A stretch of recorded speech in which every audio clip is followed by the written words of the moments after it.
C'est toujours fun, ces claps, c'est incroyable. Salut, et bienvenue à un nouvel épisode de Cleansy's Garage, un podcast automobile pour les passionnés comme toi, comme moi. Je m'appelle Manu et aujourd'hui, je vais te parler du film Ferrari. Bonne écoute. Eh ben oui, Ferrari encore, mais cette fois-ci, le sujet, c'est le film qui est actuellement au cinéma. Alors évidemment, le film Ferrari m'intriguait. J'avais pas spécialement vu la bande-annonce, ni même lu la trame, mais rien que le titre du film m'intriguait. Et tout simplement, les films sur les voitures, les films sur les bagnoles, c'est assez rare. Et les films sur les marques, ou une marque comme Ferrari, c'est encore plus rare. Finalement, le casting était vraiment pas mal non plus, avec Adam Driver, Penelope Cruz ou encore Patrick Dempsey. Donc, le week-end dernier, je suis allé au cinéma, à Lausanne, au Flon, au cinéma Pathé, comme j'ai l'habitude de le faire. Et aujourd'hui, j'ai envie de te faire un compte-rendu de ce film, de partager mes pensées, etc., etc. Et si possible, je ne vais pas te spoiler le film, parce que comme ça, tu pourras quand même aller le regarder, tu auras quand même l'occasion d'aller le voir et de faire un avis par toi-même. Tout d'abord, la trame du film. Alors, ça se passe à la fin des années 1950. Ferrari est sur le point de faire faillite et cherche désespérément à remplir les carnets de commandes.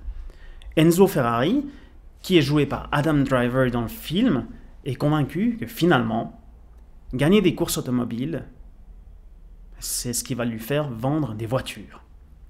Et Enzo n'est pas un industriel. Enzo, c'est avant tout un coureur automobile, et ça se ressent assez bien dans le film. Il le répète dans le film, Win on Sunday, sell on Monday, ce qui veut dire gagne le dimanche et vend le lundi.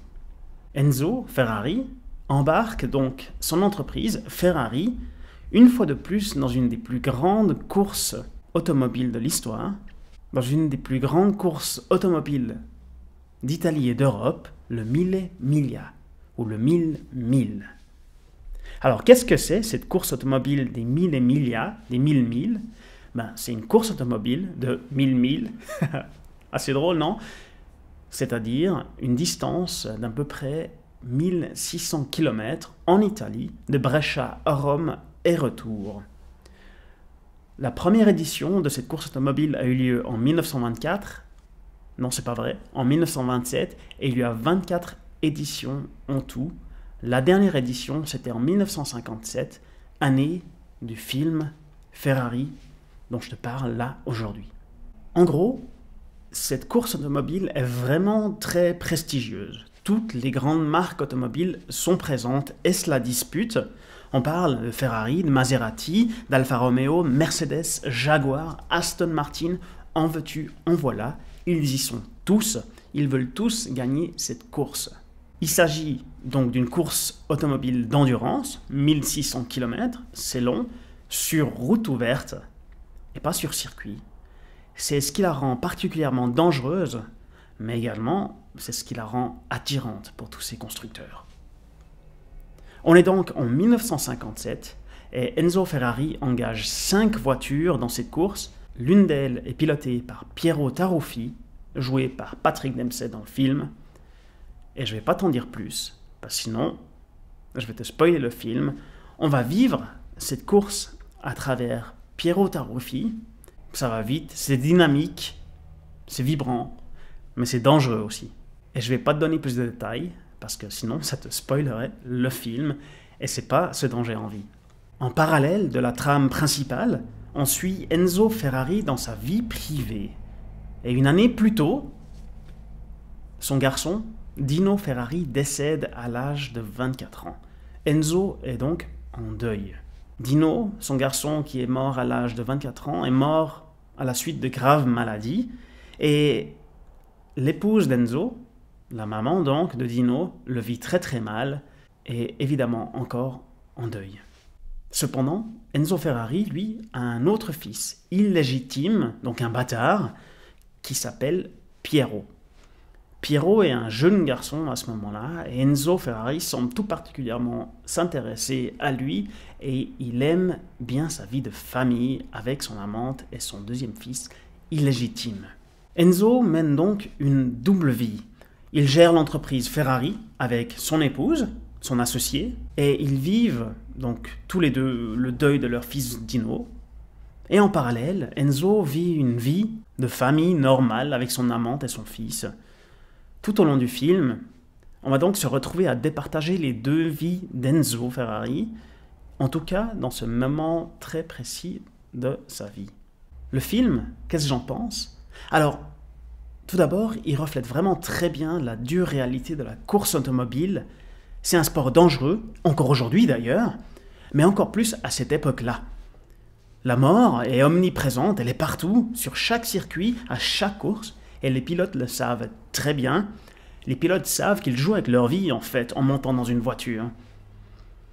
Et d'ailleurs, il y a une scène bien précise dans ce film où Enzo Ferrari, qui s'énerve, il n'est pas du tout content de la performance de ses pilotes, et fait vraiment bien comprendre à ceux-ci que la victoire, finalement, est plus importante que la vie des pilotes. Que chaque pilote doit vouloir mourir à chaque virage si cela doit être nécessaire pour gagner.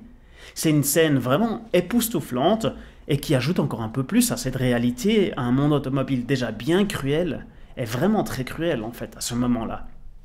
Et c'est vraiment justement ça que je trouve très très bien fait dans ce film. S'il faut retenir une seule chose, c'est la dureté du sport auto. C'est dangereux, beaucoup de personnes y sont mortes, tant des pilotes que des spectateurs finalement, et ce film transmet vraiment bien ce message historique, parce que c'est la réalité en fait de ce sport qu'on adore. Qu'est-ce que j'en pense également de ce film? Qu'est-ce que j'en pense de plus que cette réalité-là? Eh bien, j'ai l'impression que ce film m'a laissé un peu sur ma faim. Pour être honnête, j'avais à peine regardé la bande-annonce, j'avais pas vraiment lu la trame, j'y suis vraiment allé pour me faire surprendre, j'avais envie de le voir, le titre me suffisait finalement. J'avais vraiment envie d'en apprendre plus sur le monde Ferrari, d'en apprendre plus sur l'histoire de Ferrari, je dois dire. Et donc je suis resté un peu sur ma faim parce que ce film se focalise vraiment sur une seule année, sur un seul événement, qui est la course des 1000 Emilia. Et j'aurais bien aimé avoir un peu plus de profondeur, avoir un petit peu plus d'historique, d'histoire, de savoir comment Ferrari est passé à travers les hauts et les bas de son histoire, de sa genèse, à peut-être aujourd'hui en fait. Et c'est pas le cas. Je trouve vraiment dommage qu'on se soit vraiment concentré sur une seule année d'Enzo Ferrari, 1957. Certes, c'est une année très très importante pour lui et pour la marque automobile, mais cette marque a vécu tellement d'autres choses que j'aurais bien aimé les y voir décrites. Tu vois, si je dois faire un parallèle avec un autre film, pour moi c'est Le Mans 66 ou alors Ford versus Ferrari. C'est les mêmes titres, c'est le même film. Hein. Et je le trouve plus complet ce film-là. C'est un film avec Matt Damon et Christian Bale. C'est vraiment un très très bon film, je le recommande aussi. C'est également une course auto. Ici, il s'agit de la course des 24 heures du Mans, qui fait office de décor à tout le film finalement. Et j'ai l'impression de vraiment en avoir appris plus sur Ford dans ce film-là. L'environnement était mieux dépeint, je trouve. C'est ce qui me manque un petit peu à ce film Ferrari, à mon sens. J'aurais aimé que le plan d'histoire finalement soit plus large. Évidemment, c'est sûrement pas si facile à faire dans un film. Ça reste un film de 2 heures et quelques. De décrire toute l'histoire de Ferrari, c'est pas évident. Ceci dit, le film est bien fait, je le recommande. C'est vraiment un bon film automobile, déjà qu'il n'y en a pas souvent au cinéma. J'ai bien aimé ce film, c'était divertissant, je te conseille d'aller le voir. Ma conclusion, tu vois, et si je dois faire une critique de film, c'est que j'ai bien aimé, mais j'ai pas kiffé. Tu vois, je m'attendais à recevoir une claque, et j'ai pas reçu cette claque-là. Elle me manque encore un peu, là. Je suis un peu sur ma faim, mais c'est pas grave, j'ai quand même bien aimé. Donc je le conseille, va le voir en cinéma. Donc voilà pour cet épisode de podcast, un peu court aujourd'hui et surtout bien différent. Moi, comme critique de film, je sais pas ce que ça donne, c'est pas grave, je te donne mon avis en toute honnêteté, c'est l'essentiel. J'espère que ça t'a plu, si c'est le cas, n'hésite pas à me suivre, t'abonner et liker l'épisode, un petit partage aussi, éventuellement, avec plaisir. Merci pour ton écoute et on se retrouve à un prochain épisode. Ciao ciao.